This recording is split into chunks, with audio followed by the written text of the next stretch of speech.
probably slightly unusual for a doctor to be attending and addressing a business and investment conference. But I guess I have two claims to legitimacy. One being that our company is and has the privilege of managing, from a health and wellness perspective, collectively your most important asset, and that is people and the communities that they live in. Secondly, our company that has been active in Papua New Guinea for 25 years has also just completed a major investment in Papua New Guinea in the health sector. So it's a pleasure to be here to talk about both of those responsibilities today. Until recently, we've run our Papua New Guinea operations as a fully owned Papua New Guinea company under our Australian regional headquarters, based here in Sydney. The region looking after Australia, Papua New Guinea, and the Asia-Pacific, the Pacific regions. As I said, we've been operating in Papua New Guinea for nearly 25 years. In that time, we've employed, trained, and I think developed over 600 medical professionals. And this has been quite an amazing privilege and responsibility, because one of the most important aspects of this is that we did not take these professionals out of and exclude them from the Papua New Guinea health system. Due to the nature of a lot of our work on remote sites with extractive industries, fly in, fly out, equal time rotations, and short-term contracts, we were able to access Papua New Guinea health workers, train and develop them within the International SOS healthcare systems, and these very same workers were able to return both to the public and private sector. And this has been a feature of our operations over the 25 years. Today we have around 350 employees in Papua New Guinea, and as you can see, the vast percentage of them are Papua New Guinea nationals. What are we doing in terms of services? In Port Moresby and across Papua New Guinea on remote sites, we run clinics.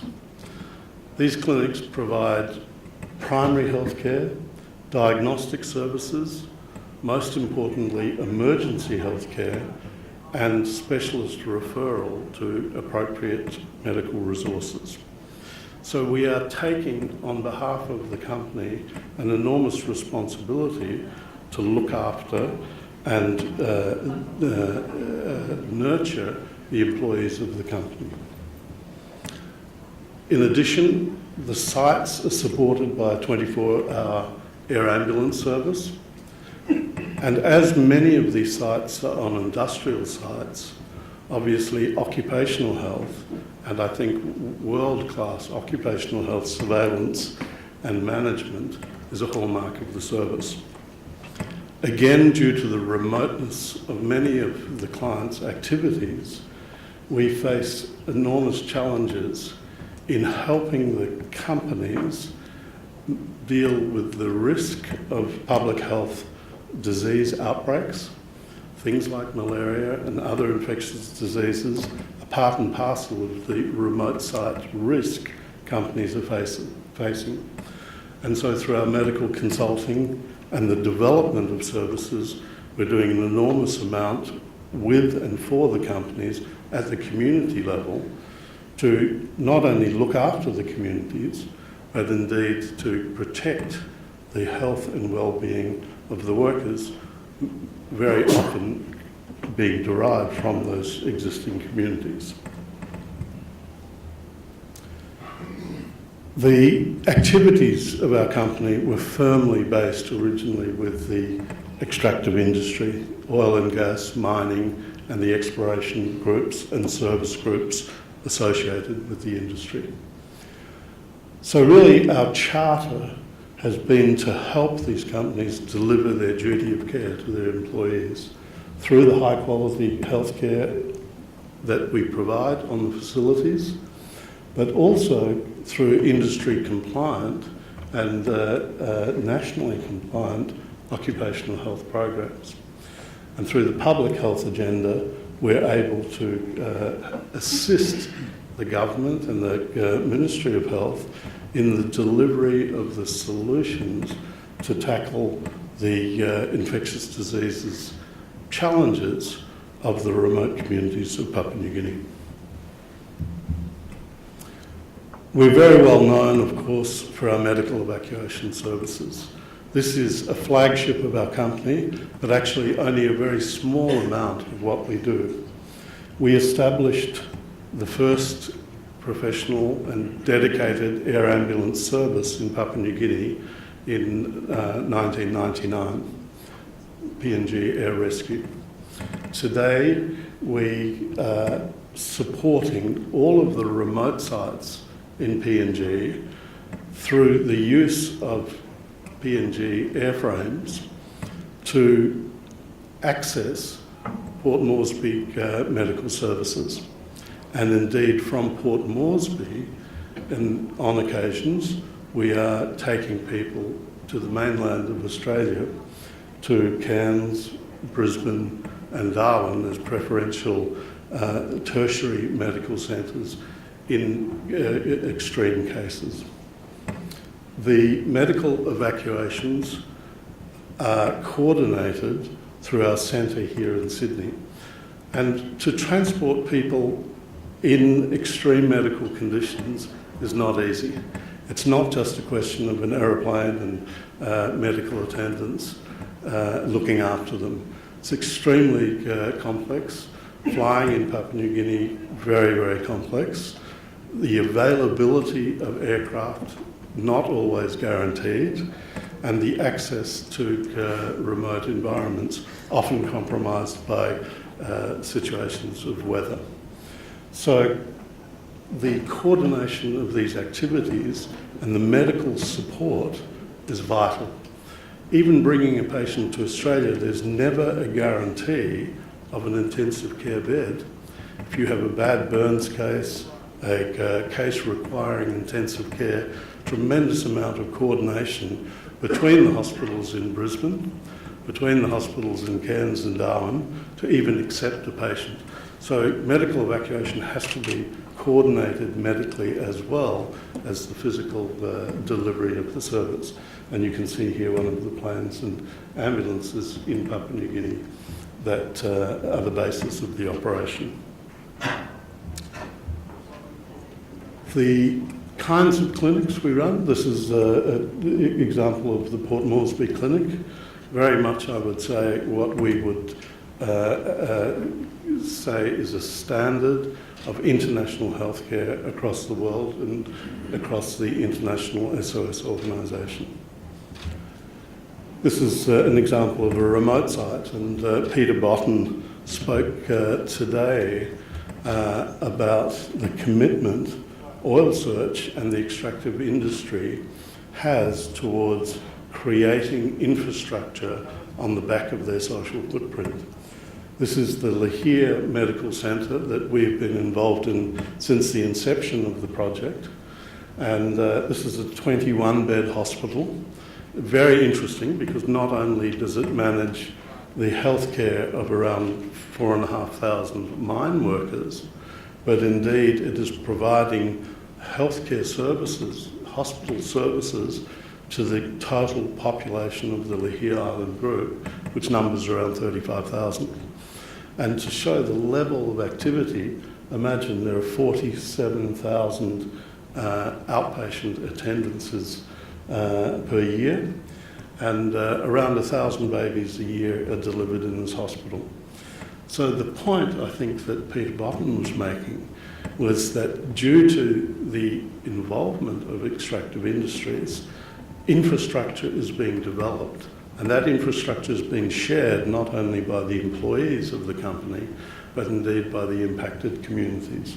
And this is a wonderful demonstration project in Papua New Guinea. It was one of the early projects that we set up for a mining company. It was for Rio Tinto.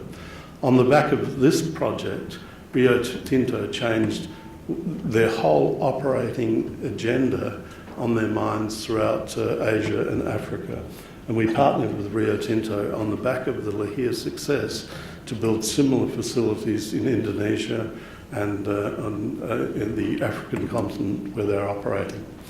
And it was very gratifying that the CEO at the time, when he came to Lahia, was actually surprised when he saw the hospital.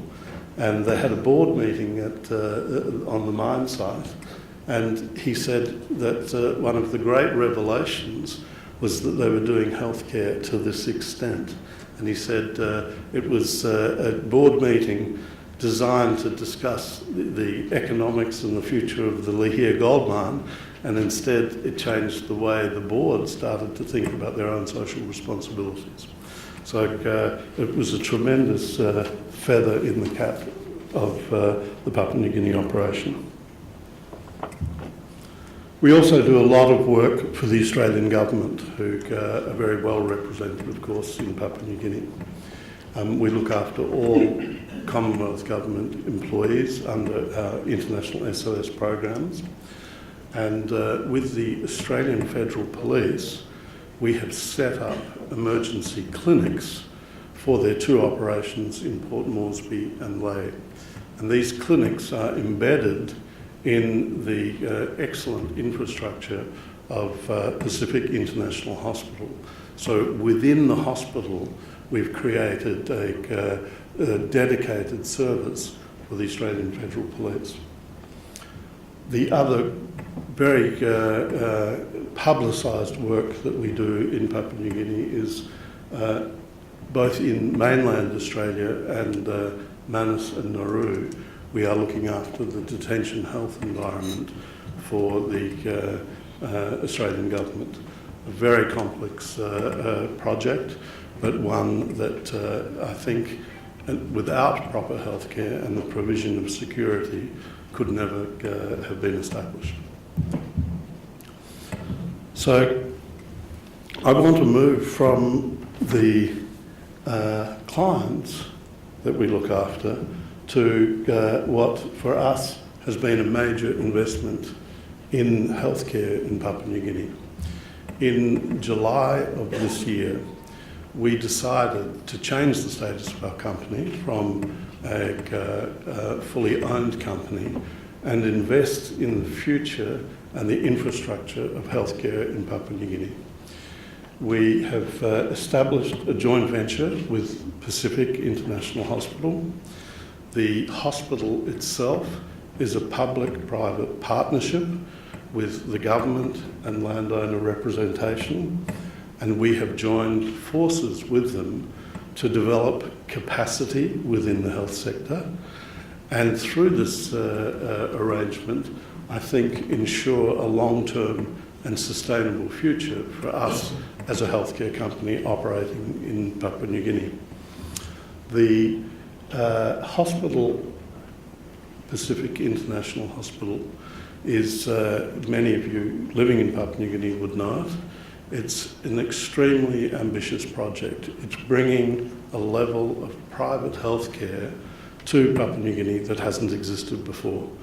It's beginning to establish specialist services in areas such as cardiology, interventional cardiac surgery, ophthalmology, and other services that erstwhile have not been available in the country.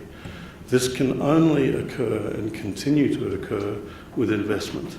Investment from international groups like ours, and investment indirectly from the companies like you that are supporting the generation of healthcare and appropriate healthcare. So we're very excited by this partnership, and we believe that the spin-offs will be enormous. To give you some examples, with the Australian Detention Health Service in Manus Island, it was very difficult to bring patients requiring specialist care to Australia for very complex reasons.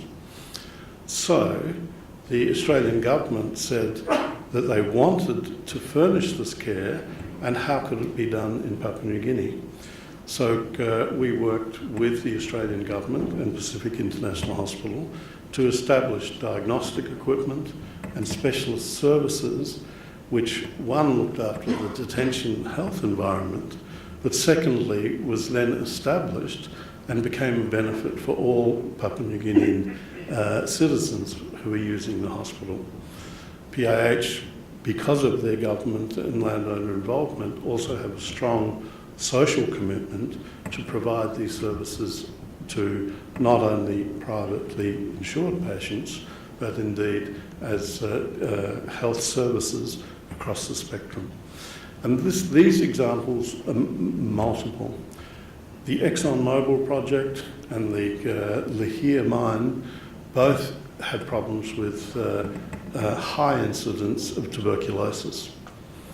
Now, tuberculosis is a disease which is recurring. It's becoming, in the face of HIV, a much more complex disease to deal with because of its multi-drug resistances. And there's very specific guidelines on how to do it. These guidelines are endorsed by the Health Department in Papua New Guinea, and it involves early and rapid diagnosis, as well as defined drug treatment.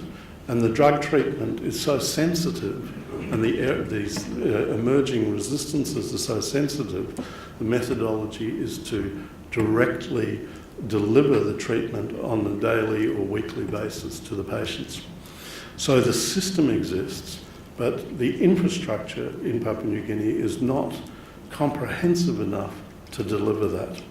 So when you look at the initiatives of the mining and oil companies, they were straight away able to provide logistic resources. They were able to provide rapid diagnostic testing, which didn't exist before. And we, as a healthcare provider, were able to implement a system of control for tuberculosis that was totally in keeping with the national aspirations. So these are examples, I think, of how industry and development has a direct impact on the general development of healthcare in the country. Other things which are enormously important, malaria. Again, I think the extractive industry has led the way, and we've been very privileged as a healthcare operator to set up extensive malaria control programs on the sites. This has protected the workforce, but it's also been a direct benefit to the community.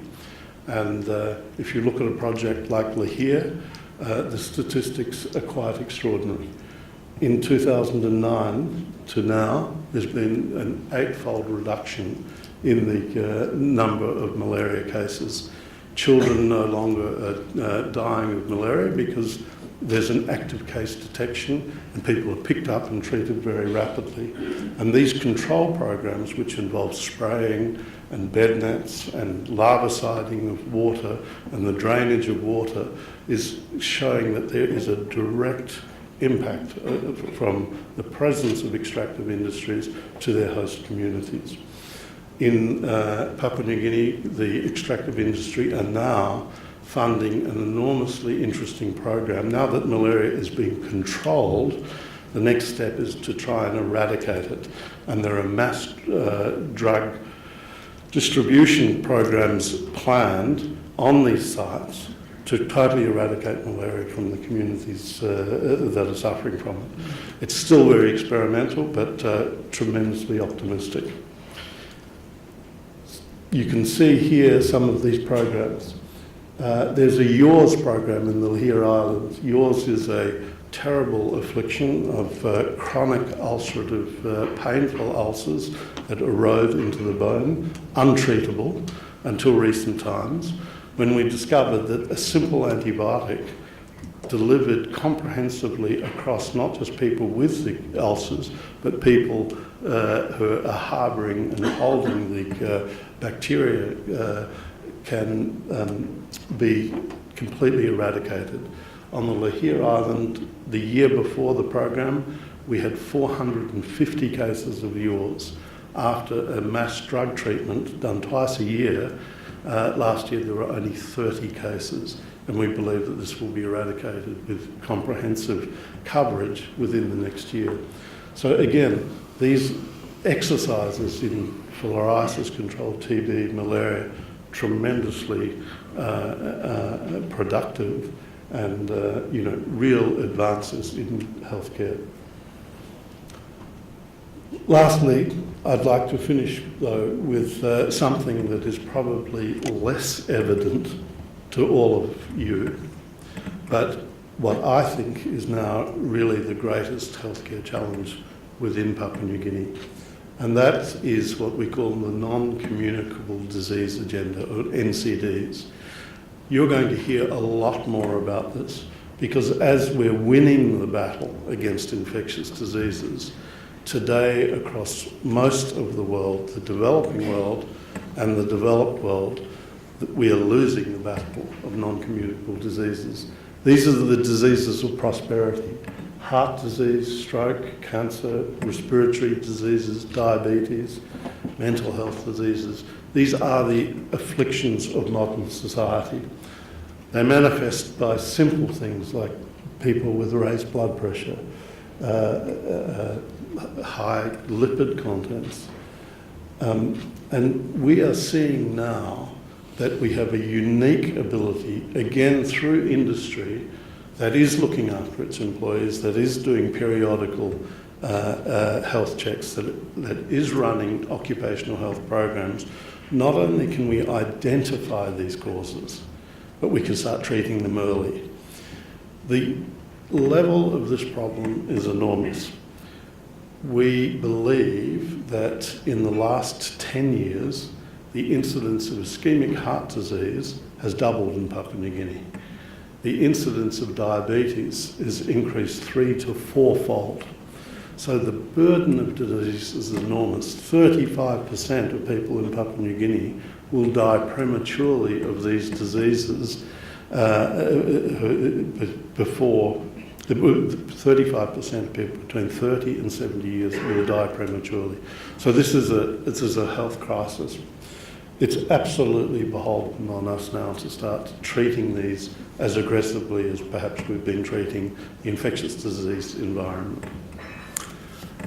We in SOS have sponsored one of the leading Papua New Guinea medical researchers who's just completed a PhD at the Nossal School of Public Health in Melbourne, and she's coming back to Papua New Guinea to work closely both on our extractive industry project sites and with the government to set up programs and to monitor and manage this risk and really take a proactive stance in it.